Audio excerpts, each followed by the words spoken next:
कवि हृदय, ओजस्वी वक्ता, राजनीति के अजात शत्रु, प्रखर राजनीतिज्ञ, विकास पुरुष, भारत रत्न, पूर्व प्रधानमंत्री अटल बिहारी वाजपेयी जी की जयंती का आज शताब्दी वर्ष है।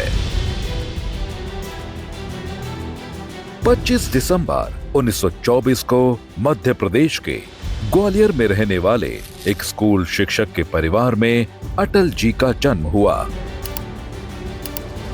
अटल जी को काव्य कला उनके पिता कृष्ण बिहारी वाजपेयी जी से विरासत में मिली।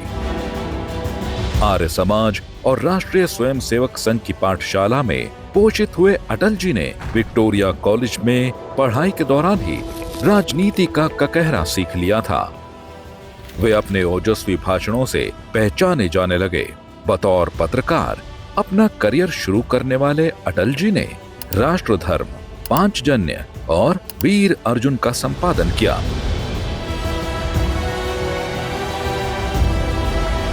साल 1951 में अटल जी जनसंघ से जुड़े। उम्र के तीसरे दशक के दौरान ही वे राष्ट्रीय राजनीति के केंद्र यानी दिल्ली पहुंच गए थे।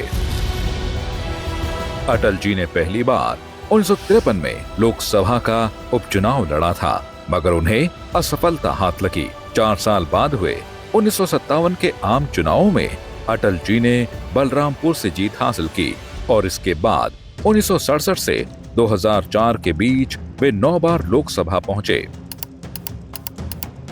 आपातकाल के दौरान अटल जी कई महीनों तक जेल में रहे। 1977 में जब मोरारजी देसाई की सरकार बनी तो इस सरकार के विदेश मंत्री रहे। अटल जी देश के पहले विदेश मंत्री थे जिन्होंने संयुक्त राष्ट्र संघ में हिंदी में भाषण देकर भारत को गौरवान्वित किया था। 1980 में भाजपा की स्थापना हुई और अटल जी इसके अध्यक्ष बने। अटल जी की ऊर्जा और भाषणों के साथ साथ भाजपा की नीतियों ने जनता को पार्टी के प्रति आकर्षित किया। भारत के पश्चिमी घाट को मंडित करने वाले महासागर के किनारे खड़े होकर मैं ये भविष्यवाणी करने का साहस करता हूं, अंधेरा छटेगा, सूरज निकलेगा, कमल खिलेगा। साल 1996 में पहली बार अटल बिहारी देश के प्रधानमंत्री बने। हालांकि इस साल उनकी सरकार कुछ ही दिन चल पाई। अटल जी दूसरी बार 1998 में प्रधानमंत्री बने और उनकी सरकार 13 महीने ही चल सकी।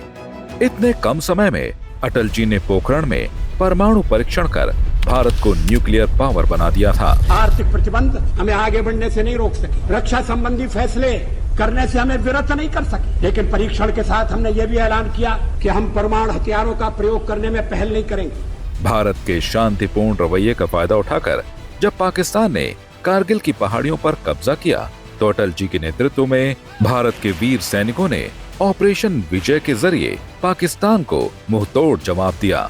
हम शांति चाहते हैं, ये तो दुनिया ने देखा।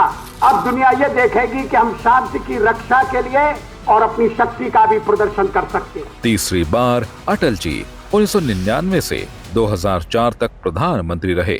न सिर्फ पहली बार किसी गैर कांग्रेसी प्रधानमंत्री ने अपना कार्यकाल पूरा किया, बल्कि कई क्रांतिकारी फैसलों से देश को नई दिशा भी दी।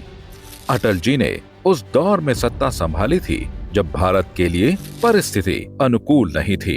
अर्थव्यवस्था डामाडोल हो रही थी। चीन और पाकिस्तान के साथ रिश्ते तनावपूर्ण थे। पाकिस्तान प्रायोजित आतंकी हमले लगातार हो रहे थे। ऐसे में अटल जी ने न सिर्फ अर्थव्यवस्था को गति दी, बल्कि सामरिक क्षेत्र में भी देश को मजबूत किया। अटल जी के कार्यकाल में सड़कों का जाल बुनने के लिए स्वर्णिम चतुर्भुज परियोजना और प्रधानमंत्री ग्राम सड़क योजना की शुरुआत हुई। देश की आर्थिकी को गति देने के लिए निजी क्षेत्र को बढ़ावा दिया गया। टेलीकॉम नीति भी लागू हुई। शिक्षा क्रांति के लिए सर्व शिक्षा अभियान शुरू हुआ। इतना ही नहीं, उनके प्रधानमंत्री रहते चंद्रयान मिशन को मंजूरी मिली। विज्ञान के क्षेत्र में भारत एक ऊंची उड़ान लेने के लिए तैयार है।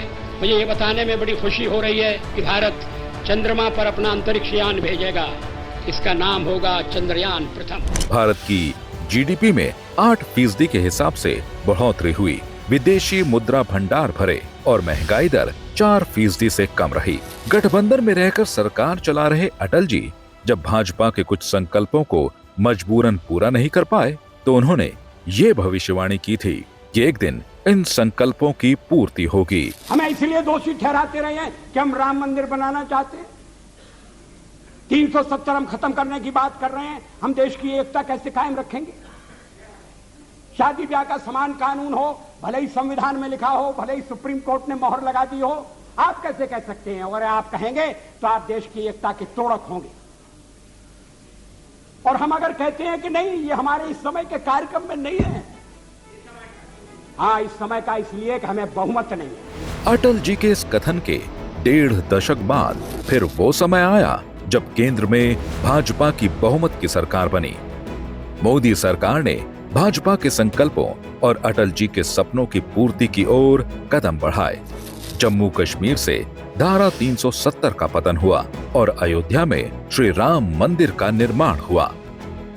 शासन को सुशासन तो स्वराज को सुराज में बदलने का जो संकल्प अटल जी ने अपने कार्यकाल में लिया था, उसे बतौर प्रधानमंत्री मोदी जी ने आगे बढ़ाया। प्रधानमंत्री नरेंद्र मोदी जी ने अटल प्रेरणा से बीते 10 वर्षों में सुशासन की ऐसी आधारशिला रख दी जिसका इंतजार देश को दशकों से था। बीते 10 वर्षों से आम लोगों की बेहतरी और कल्याण के लिए काम कर एक पारदर्शी और जवाबदेह प्रशासन उपलब्ध कराने के लिए प्रतिबद्ध रही है। मोदी सरकार में नागरिकों को तकनीक के माध्यम से सीधे सरकार से जोड़कर शासन में भागीदार और अधिकार संपन्न बनाया गया। मोदी जी ने नीतिगत सिद्धांत अपनाकर अटल जी के अधिकतम शासन, न्यूनतम सरकार के दृष्टिकोण को कार्यान्वित किया। राष्ट्र प्रथम, नागरिक प्रथम आज सरकार का ध्येय है। वंचितों को वरीयता सरकार की प्राथमिकता है। मोदी सरकार में अटल जी को भारत रत्न से सम्मानित किया गया।